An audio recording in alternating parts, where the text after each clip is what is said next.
அக்ஷ்ணோ பலம் த்வத்ருஷம் ஈக்ஷணம் ஹி ஜிக்வா பலம் த்வத்ருஷம் கீர்த்தனம் ஹி தன்வா பலம் ததுருஷோ காத்ர சங்கஹ சுதுர்லபோ பாகவத ஹி லோகஹ அப்படின்னு சொல்லிட்டு பூமாதேவி வந்து சொல்றாங்க.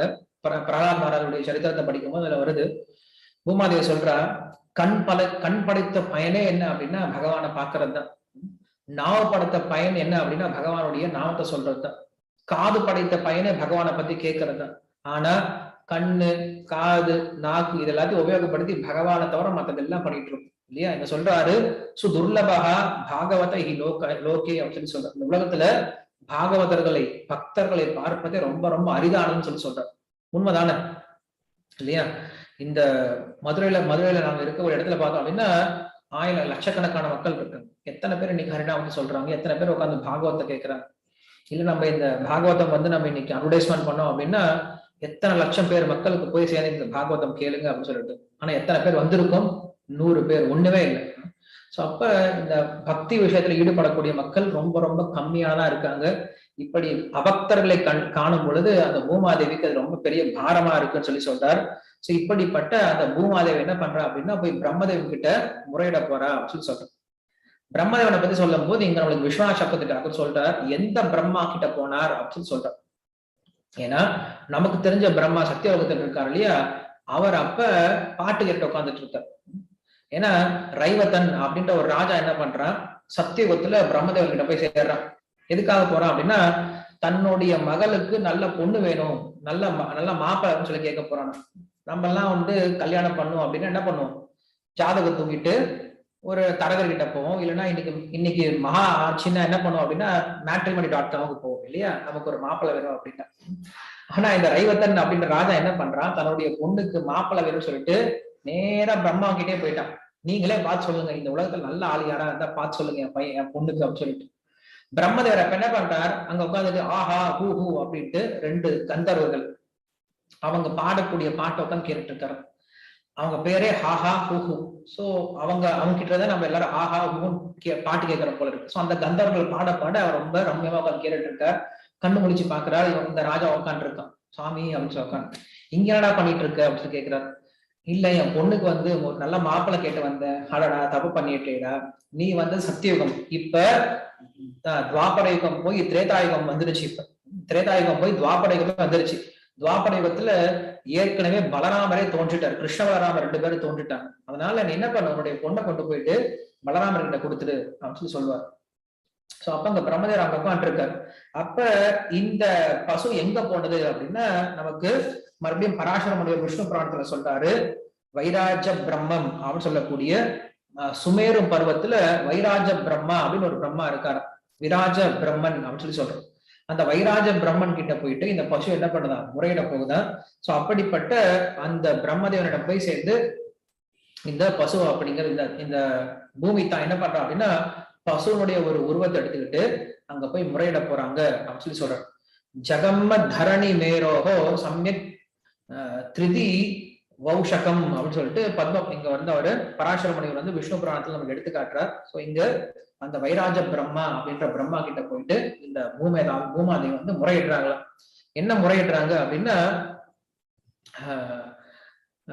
உண்மையில வந்து கேதாத் கருண பாஷினி அப்படின்னு சொல்லி சொல்றாங்க. ரொம்ப வலி தாங்க முடியலையா அந்த பூமிக்கு.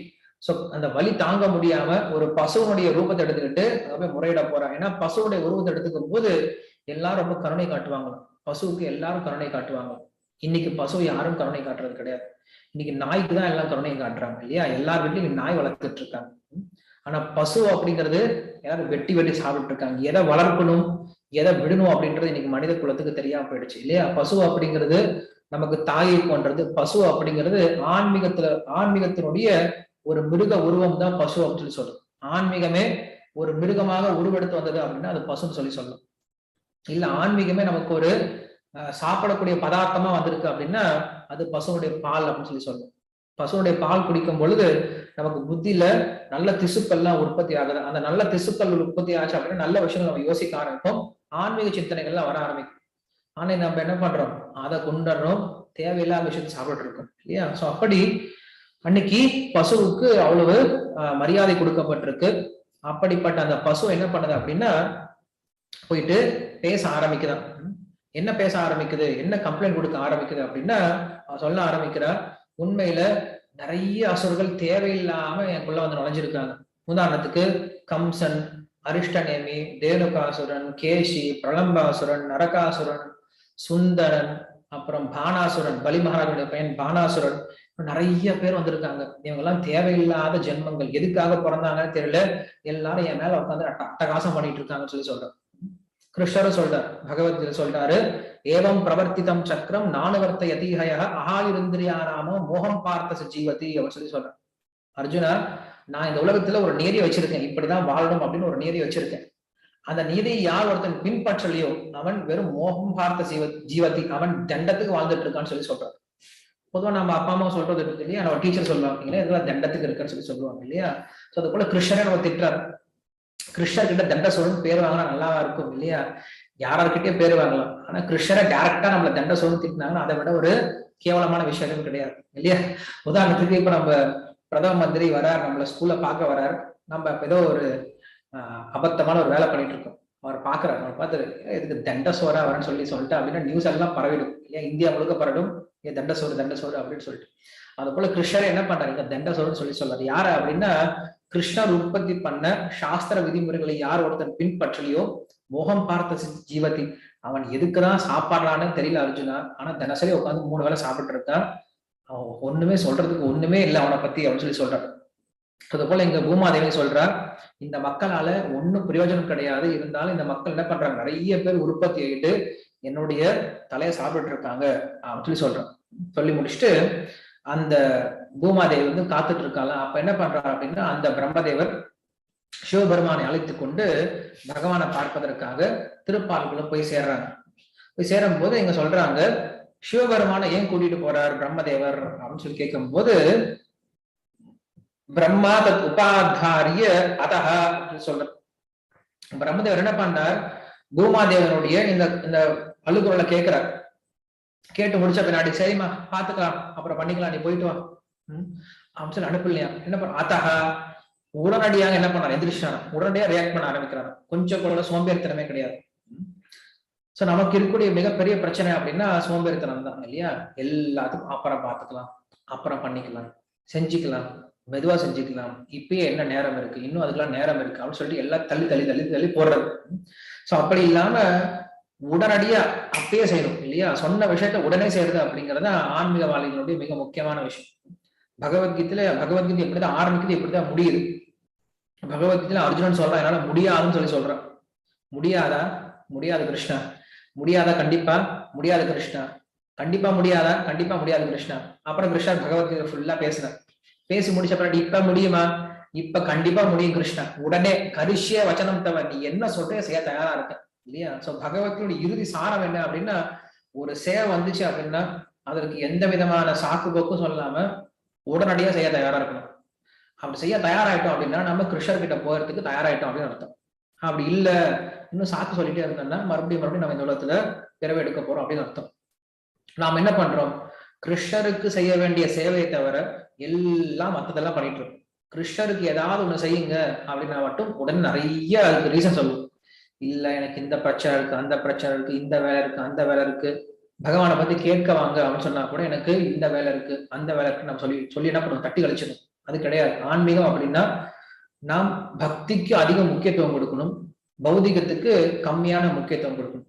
இதே பௌதிக வாழ்க்கை அப்படின்னா என்னது, பௌதிக வாழ்க்கைக்கு அதிகமா முக்கியத்துவம் கொடுக்கணும், ஆன்மீகத்துக்கு ரொம்ப கம்மியா நேரம் கொடுக்கணும் இல்லையா. அதுதான் பௌதிக வாழ்க்கை. பௌதிக வாழ்க்கையில என்ன பண்ணிட்டு இருக்கோம், நம்ம எல்லா நேரத்தையும் என்ன பண்றோம், வெளிய உலகத்துல இருக்கக்கூடிய மக்களுக்காகவே நேரத்தை ஸ்பெண்ட் பண்ணிட்டு இருக்கோம். ஆன்மீகத்துக்கு எப்பயாவது கொஞ்ச நேரம் கொடுக்குறோம். சோ இது ஆன்மீக வாழ்க்கையில எப்படி இருக்கணும், அதுக்கு கம்ப்ளீட் ஆப்போசிட். ஆன்மீகத்துக்கு நம்ம முழுமையான நேரத்தை கொடுக்குறோம், பௌதிகத்துக்கு எப்பயாவது நேரம் இருந்தா கொடுக்குறோம். சோ அப்படி இருக்கணும் ஆன்மீக வாழ்க்கை அப்படின்னா. சோ இன்னைக்கு நிறைய பேர் என்ன பண்றாங்க அப்படின்னா, பகவத்கீதை படிக்கிறேன் அப்படின்னு சொல்லி சொல்றாங்க, பாகவதம் படிக்கிறேன்னு சொல்லி சொல்றாங்க, இதெல்லாம் படிக்கிறாங்க, எல்லாம் கேட்கறாங்க. ஆனா சேவை அப்படின்னு சொல்லி வரும்போது அப்புறம் பண்றேன், இப்ப முடியாது அப்படின்னு சொல்லி சொன்னாங்க அப்படின்னா அவங்க ஒன்னும் கேட்டு புரிஞ்சிக்கவே இல்லை அப்படின்னு அர்த்தம் இல்லையா. சோ இங்க பிரம்மதேவர் என்ன பண்றார், ஒரு விஷயத்த கேட்ட உடனே தயாராயிட்டார், நான் சேவை பண்ண தயாராயிட்டேன்னு சொல்லிட்டு உடனே தயாராயிட்டார், கிளம்பிட்டார். சிவபெருமானை சேர்த்து கூட்டிட்டு போறார், சுவாமி நீங்களும் வாங்க சொல்லி கூட்டிட்டு போறாங்க. சிவபெருமானை ஏன் கூட்டிட்டு போறாரு அப்படின்னா 2 காரணம். ஒண்ணு, ஏன்னா இங்க என்ன பண்ண போறாங்க அப்படின்னா அசுரர்கள் அழிக்கிறதுக்காக கேட்க போறாங்க. சோ அழிவு அப்படிங்கிறது, அழித்தல் அப்படிங்கிறது சிவபெருமானுடைய டிபார்ட்மெண்ட். சோ அங்க போகும்போது பகவான் கேட்பாராம், ஏன்பா அது அந்த டிபார்ட்மெண்ட் ஹெட் யாருப்பா, வர சொல்லுப்பா அப்படின்னு சொன்னா சிவபெருமானுக்கு போய் நிக்கணுமா, சுவாமி நான் இங்கதான் இருக்கேன்னு சொல்லிட்டு. அதாவது திடீர்னு என்ன கூப்பிட்டா என்ன பண்றோம் சொல்லிட்டு என்ன பண்ணாரா, சிவபெருமான் சேர்ந்தே போறாராம். சிவபெருமானுடைய நிலைமை அப்படி. ஆனா பிரம்மதேவர் ஏன் சிவபெருமானை கூட்டிட்டு போறாரு அப்படின்னா, நாமெல்லாம் போனா பகவான் வரமாட்டார், சிவபெருமான் கூப்பிட்டா கண்டிப்பா பகவான் வருவார். ஏன்னா இருக்கிறதுல மிக உயர்ந்த வைஷ்ணவர் யாருன்னா சிவபெருமான் தான். ஏன் வைஷ்ணவானா யதா சம்பவம் சொல்லி சொல்ற மாதிரி வைஷ்ணவர்கள் ரொம்ப சிறந்த வைஷ்ணவர் சிவபெருமானா இருக்கிறதுனால சிவபெருமான் கூப்பிட்டாருன்னா பகவான் கண்டிப்பா வந்துருவார் அப்படின்னு சொல்லிட்டு பிரம்மதேவர் என்ன பண்றாரு, சிவபெருமானை கூட்டிட்டு போறாரு. இப்படி ரெண்டு பேருக்கும் ரெண்டு விதமான எண்ணம் இருக்கு. சிவபெருமான் தன்னை என்னைக்கும் தாழ்ந்த சேவகனா நினைக்கிறார், பிரம்மதேவர் சிவபெருமான் என்னைக்கும் வைஷ்ணவனா நினைக்கிறார். இதுக்காக ரெண்டு பேரும் சேர்ந்து அங்க போய் சேர்றாங்க அப்படின்னு சொல்லி சொல்றாங்க. போன பின்னாடி என்ன பண்ணாங்க அப்படின்னா, அங்க போயிட்டு புருஷுப்தத்தை அங்க வந்து எல்லா தேவர்களும் சேர்ந்து அங்க ஓத ஆரம்பிக்கிறாங்க. சஹஸ்ர சீருஷா புருஷா சஹஸ்ராட்ச சஹஸ்ரபாத் சவோமியம் விஸ்வதோ விருத்வா அப்படின்னு சொல்லிட்டு புருஷுப்தத்தை பாட ஆரம்பிக்கிறாங்க அப்படின்னு விஷயம் சொல்றேன். சொல்லி முடிச்ச பின்னாடி அந்த புருஷுப்தத்தை கேட்டுட்டு இருந்த அந்த பகவான் என்ன பண்றாரு அப்படின்னா, அவருக்கு காட்சி கொடுக்கலையா, பிரம்மதேவர்கிட்ட வந்து பேசுறாரு. தத்ர தத்வா ஜெகநாதம் தேவதேவம் விஷாகபிம் சொல்லி சொல்றார். பௌருஷம் புருஷுக்தேன உபத்தஸ்தே சமாஹிதாக சொல்லி சொல்றார். சோ பகவான ஜெகநாதம் சொல்லி சொல்றார். இந்த உலகத்துக்கே நாதனா இருக்கக்கூடிய அந்த பகவானை, தேவதேவம் எல்லா தேவர்களுக்கும் தேவனா இருக்கக்கூடிய அந்த பகவானை, அதே போல விஷாகபிம் சொல்லி சொல்ற. விஷாகபிம் அப்படின்னா தான் வேண்டிய விஷயத்தை பக்தர்களுக்கு கொடுத்து அதே போல தேவையில்லாத துன்பங்களை நீக்கக்கூடியவரா இருக்கிறதுனால அவனுக்கு பேரு விஷாகபிம் சொல்லி சொல்றார். சோ அப்படிப்பட்ட அந்த பகவானை புருஷுத்தத்தினால வழிபட்டு பகவானை எல்லாரும் வேண்டிட்டு இருந்தாங்கன்னு சொல்லி சொல்றார். அப்படி இருக்கும்போது அந்த பகவான் என்ன பண்றாரு அப்படின்னா, அசரீரி மூலியமாக பிரம்மதேவனுடைய தியானத்துல ஒரு சில விஷயங்களை சொல்றாரு. சோ அப்படி சொல்லும் போது சொல்றாங்க, இங்க அந்த பகவானை பார்ப்பது எல்லாருக்கும் சாத்தியம் கிடையாது. தேவர்களாகவே இருந்தாலும் பகவானுடைய கேட்டு முன்னாடி போய் நின்றுட்டு இருந்தாலும் பகவானுடைய தரிசனம் அப்படிங்கிறது அவ்வளவு சீக்கிரம் எல்லாத்துக்கும் கிடைச்சிடாது அப்படின்னு சொல்லி சொல்றாரு. சோ